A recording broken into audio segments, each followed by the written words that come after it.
సంక్షేమ పథకాల అమలుకు ఎంత ఖర్చైనా రాష్ట్ర ప్రభుత్వం భరిస్తుంది అన్నారు మంత్రి ఉత్తమ్ కుమార్ రెడ్డి. ఈ నెల 14న రాష్ట్ర వ్యాప్తంగా కొత్త రేషన్ కార్డుల మంజూరు ప్రారంభమవుతుందని చెప్పారు. 2 రకాల రేషన్ కార్డులు ఇస్తామన్నారు.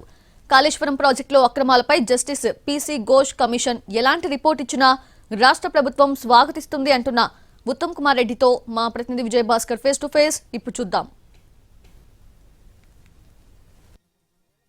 రేషన్ కార్డుల పంపిణీ జరగబోతుంది. దీనికి సంబంధించి ఏర్పాట్లన్నీ కూడా పూర్తయ్యాయి. ఇదే అంశానికి సంబంధించి మనతో మాట్లాడేందుకు మంత్రి ఉన్నారు. మనతో మాట్లాడే ప్రయత్నం. సార్ చెప్పండి, ఏంటి ప్రతిష్టాత్మకంగా తీసుకున్నట్టు కనబడతా ఉంది?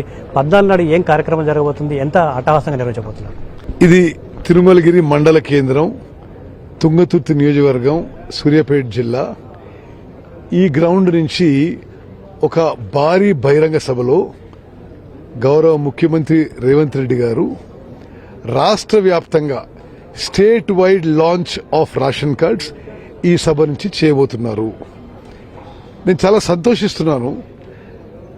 భారతదేశంలో, స్వతంత్ర భారతదేశంలో ఏ రాష్ట్రంలో లేని విధంగా సుమారు 84% జనాభాకి అప్రాక్సిమేట్లీ టోటల్ బెనిఫిషరీస్ 3,10,00,000 మందికి 13,000 కోట్ల ఖర్చుతో అందరికీ మంచి క్వాలిటీ సన్నబియ్యం ఇస్తున్నాం.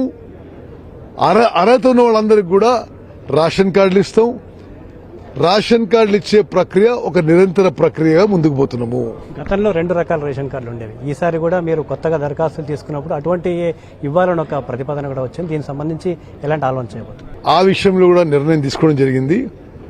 మరి ఆ బీపీఎల్ కుటుంబాలకి, బిలో పవర్టీ లైన్ కుటుంబాలకి, దారిద్ర్య రేఖకి దిగువనున్న కుటుంబాలకి 3 రంగుల కార్డు, అదేవిధంగా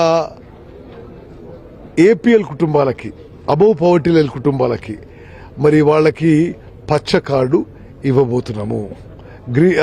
try colour card and green card. కొద్దిసేపటి క్రితం మాజీ ఇరిగేషన్ శాఖ మంత్రి కామెంట్స్ కూడా చేశారు.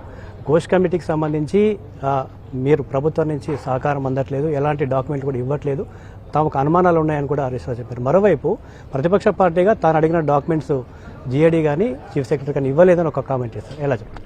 సరే, వారు ఏ సందర్భంగా ఏదన్నా అన్నారో నాకు తెలియదు, కానీ మేము ఒక మాజీ సుప్రీంకోర్టు జడ్జి, భారతదేశానికి మొదటి లోకాయుక్త, ఆయనని ఈ మేడిగడ్డ సుందిల్లా అన్నారం బ్యారేజ్ కొలాప్స్ గురించి వారిని నియమించడం జరిగింది.